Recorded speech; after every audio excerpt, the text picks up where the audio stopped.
Hello students, आज का हमारा टॉपिक है mean free path, relaxation time and drift velocity.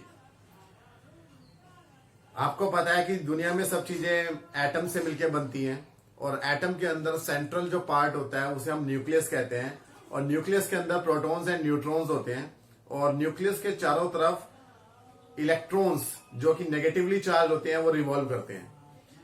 तो कोई भी एटम अगर उसमें से इलेक्ट्रॉन बाहर निकल जाते हैं तो वो एक आयन बन जाता है। जो मेटल्स होती हैं उसके अंदर क्या होता है, फ्री इलेक्ट्रॉन्स होते हैं। इलेक्ट्रॉन्स अपनी ऑर्बिट को छोड़ के बाहर निकल जाते हैं। जैसे कि अगर मान लीजिए ये पॉजिटिव न्यूक्लियस हो गया और इलेक्ट्रॉन्स यहाँ चक्कर काट रहे हैं तो हो सकता है कि कोई इलेक्ट्रॉन बाहर जंप कर जाए, रहे वो मेटल के बाउंड्री के अंदर ही, लेकिन वो बाहर है, एटम के बाउंड्री से बाहर है और दूसरे एटम्स के भी कांटेक्ट में आ सकता है, वो इधर उधर रैंडम मोशन में आ सकता है। तो इस इलेक्ट्रॉन को हम बोलते हैं फ्री इलेक्ट्रॉन।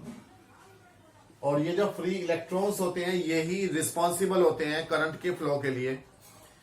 तो फ्री इलेक्ट्रॉन्स का नंबर अगर ज्यादा होगा तो हम उसे बोलते हैं मेटल, और अगर उनका नंबर, या कंडक्टर बोलते हैं, अगर उनका नंबर कम है, मीडियम है, तो उसे हम सेमीकंडक्टर की कैटेगरी में आ जाता है, और अगर बहुत ही कम है तो फिर वो इंसुलेटर की कैटेगरी में आता है। इंसुलेटर में आसानी से करंट फ्लो नहीं कर सकता, उनमें रेजिस्टेंस ज्यादा होता है, जबकि मेटल्स में आसानी से करंट फ्लो कर सकता है क्योंकि उसके अंदर a high number of free electrons होता है।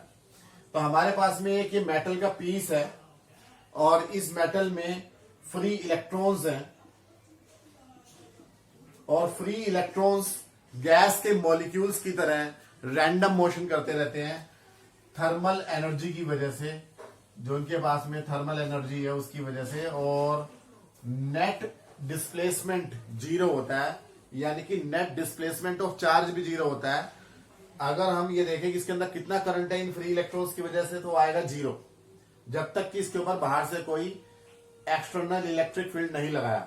अब अगर हमने इस मेटल के पीस को एक तरफ से पॉजिटिव और दूसरी तरफ से नेगेटिव एंड से जोड़ दिया बैटरी के, यानी कि इसके अंदर एक इलेक्ट्रिक फील्ड जनरेट कर दिया पॉजिटिव से नेगेटिव की तरफ, ये इलेक्ट्रिक फील्ड है E। तो इस इलेक्ट्रिक फील्ड की वजह से फ्री इलेक्ट्रॉन्स के ऊपर फोर्स अप्लाई होना शुरू हो जाएगा और फोर्स की वैल्यू होती है F=QE। ये फोर्स की डायरेक्शन एक्सटर्नल इलेक्ट्रिक फील्ड के अपोजिट डायरेक्शन में होगी। ऐसा इसलिए है क्योंकि इलेक्ट्रॉन्स जो है वो नेगेटिवली चार्ज्ड है, तो इन सभी इलेक्ट्रॉन्स पे इस डायरेक्शन में फोर्स लगेगा, तो इनकी एक net velocity from negative to positive end शुरू हो जाएगी, और जो नेट वेलोसिटी है और वो सुपर इम्पोज रहेगी इनकी थर्मल वेलोसिटी के ऊपर। यानी कि थर्मल वेलोसिटी तो है ही है कि इनका जो मोशन था वो तो है ही है, प्लस एक नेट डिस्प्लेसमेंट हो रहा है उधर से इधर। और ये जो डिस्प्लेसमेंट होता है जब हम बैटरी से जोड़ते हैं तो ये होता है अबाउट 0.1 सेंटीमीटर पर सेकेंड से लेकर 1 सेंटीमीटर पर सेकेंड तक। भले ये बहुत कम डिस्प्लेसमेंट आपको लग रहा है एक सेकेंड के अंदर, लेकिन क्योंकि इसके अंदर 10⁻26 की कैटेगरी के इलेक्ट्रॉन्स होते हैं मेटल के पीस के अंदर, 10⁻26 या उससे ज्यादा पर क्यूबिक मीटर इलेक्ट्रॉन्स होते हैं, तो ये एक बहुत हाई नंबर है जिसकी वजह से एक हाई करंट फ्लो करता है, और करंट की जो डायरेक्शन होती है वो इलेक्ट्रॉन्स के चलने की अपोजिट डायरेक्शन मानी जाती है। यानी कि इलेक्ट्रॉन्स उधर से इधर आएंगे तो करंट जो है वो लेफ्ट टू राइट I माना जाएगा, और करंट इक्वल टू हो जाएगा charge upon time, net charge जो डिस्प्लेस हुआ है और कितने टाइम इंटरवल में डिस्प्लेस हुआ है। तो आप ये देखो कि जो इलेक्ट्रॉन्स जब उधर से इधर आ रहे हैं तो बीच में ये मॉलिक्यूल से कोलाइड करते हैं, या एटम से कोलाइड करते हैं, या आयन से कोलाइड करते हैं, क्योंकि इसके अंदर एटम्स भी हैं, आयंस भी हैं मेटल के, क्योंकि इसके अंदर से कुछ में से इलेक्ट्रॉन बाहर निकले हुए हैं तो वो पॉजिटिव आयन बन चुके हैं, और जिनमें से फ्री इलेक्ट्रॉन बाहर नहीं निकले हैं तो वो एटम की फॉर्म में है। तो उनसे कोलाइड करते हैं, रुकते हैं फ्री इलेक्ट्रॉन और फिर चल पड़ते हैं लेफ्ट साइड की तरफ, पॉजिटिव एंड की तरफ। तो the average velocity of free electrons between two successive collisions is called as drift velocity.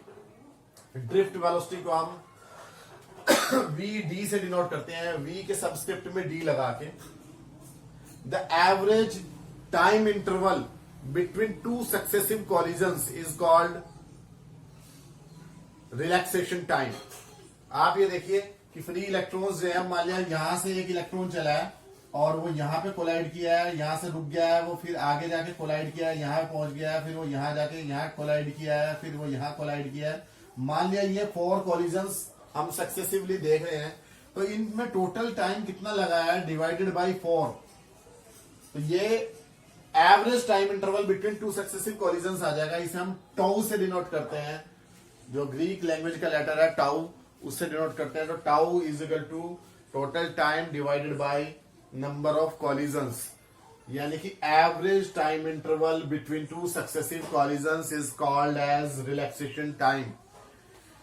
और average distance travelled between two successive collisions is called mean free path. हम ये देखें कि यहां से यहां तक जाने में मान लिया 4 सक्सेसिव कॉलिजन्स हुए हैं, तो इसके बीच में इसने कितनी डिस्टेंस ट्रेवल की है।